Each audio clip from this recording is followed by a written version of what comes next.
legally who is the next of kin? Because when you talk to so many relatives. I think what we need to sum up this entire question is the management of the patient start from the very first interaction with the patient itself. What I mean is, as soon as the patient is brought to the ICU, you need to do a couple things besides the management of the patient, which is identifying the next of kin, a responsible party who would be assisting you in making the medical decision for that patient. I think if we do this kind of work at the very forefront of the start of cares, we would not be running into those dilemmas where we, at the end of the pathway, we have to make those decisions and we are left with conflicting parties. What needs to be done as soon as patient enters into a healthcare establishment, we need to identify who is legally responsible next of kin for that particular patient. In this particular scenario, speaking perfectly legally, patient has right to choose.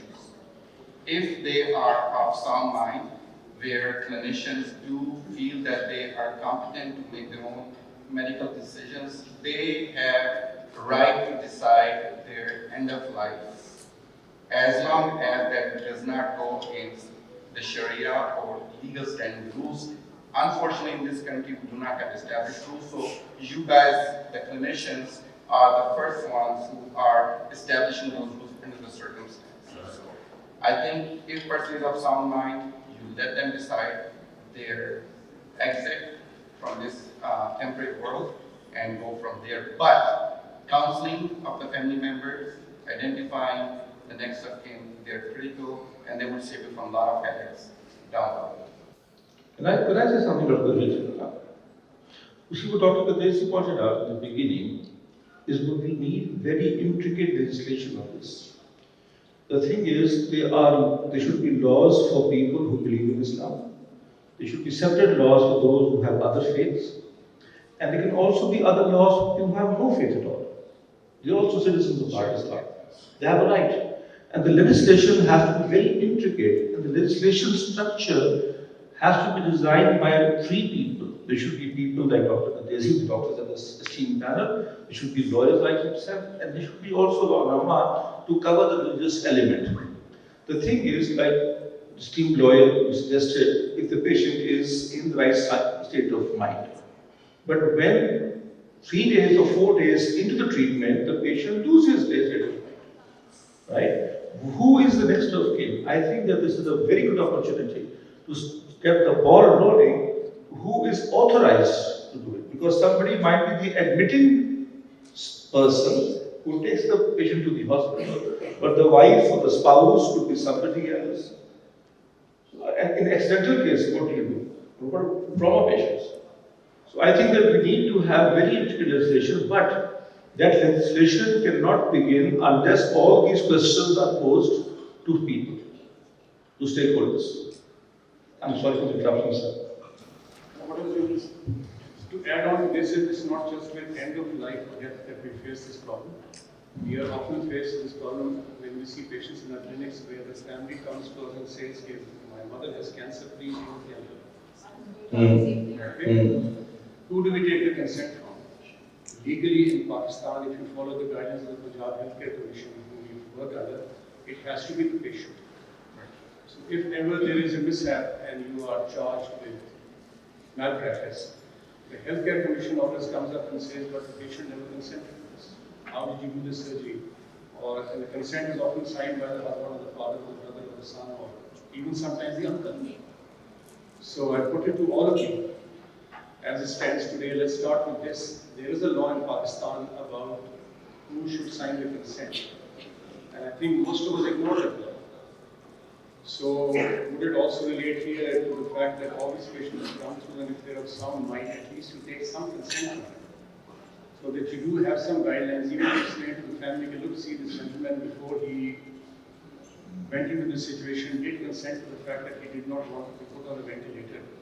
There have been elderly people in my own family, very close to me, who have often called me and said, look, when you take me to hospital, I don't want to be put through a long period on a ventilator.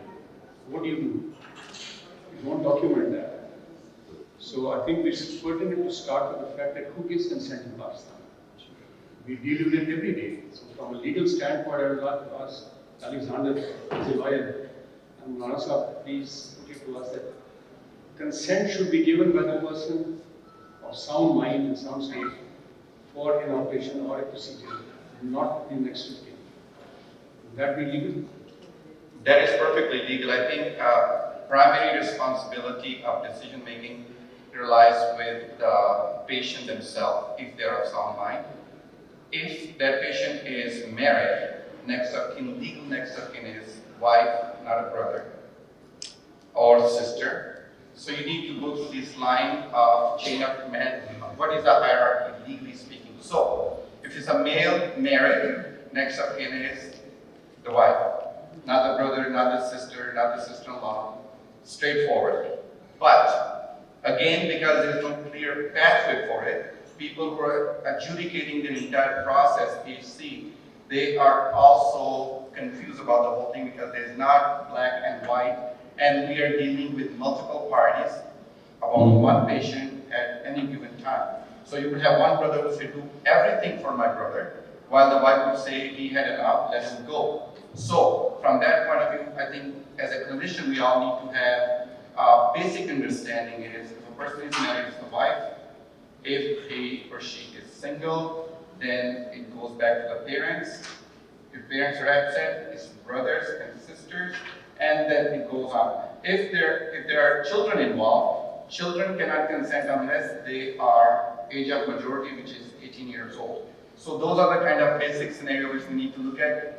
But from practicing point of view as a lawyer, I would please tell everyone, document every single discussion with every single person who comes across and asks a question. Unfortunately, it is just too much paperwork, but at the end of the day, that is what's going to save you. Documenting every counseling session, documenting the major parties involved, what you discuss with them, and because that is down the road, is going to save you.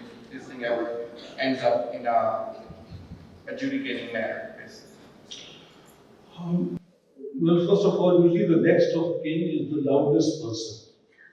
The person who's the most rude and loud is the next of kin in those practical circumstances. The other thing is that I would like that if we could hold this sort of a seminar in schools and educate young at colleges and universities and educate young people. For example, I never knew this exact chain of command that you just mentioned, and I'm a student of law, of Islamic law. Because we have different chain of command. What the simple solution I can offer is that primarily in Pakistan we have 5 main schools of thought, including the Sunni, the Shia. We have 5 of the schools of thought. Just write me a letter. Okay? We'll take that situation to everybody and get it from all the major scholars, and we just put it on our hospital file for future reference. And that is what we call, we appoint a wakil, that no matter what happens, these decisions are not, usually what happens is, standard people say that the legal hairs will decide. Actually, it's not a matter of inheritance. It's a matter of will, what you want to get done. So it's simply a point of wakil, and I don't think this paperwork should be done at the point of admission. Immediately, write 5 letters, identical letters to the 5 major schools of thought. I'm sure you will get a very good opinion from all of them. It should be practical for all of us. मैं एक चीज add कर रहा था I agree 100% with everyone but अगर हम इस question को जरा गौर से पढ़ें तो मुझे जो चीज तंग करती है वो है last line the families concern are being actively killing the patient that needs to be addressed because patient's family should be aware they are at the hospital for the treatment and not for killing the patient. So you have to be clear from where they are coming from. They are coming from कि भी अगर हम ventilator पे नहीं डालेंगे, are we killing or not killing? Coming back, इसी sentence को बार-बार दोबारा देखते और सोचते हैं तो इसमें ये है कि you are a physician, a doctor, and you have to think about it as if the piece of treatment that you provide is it a treatment or is it a futile effort?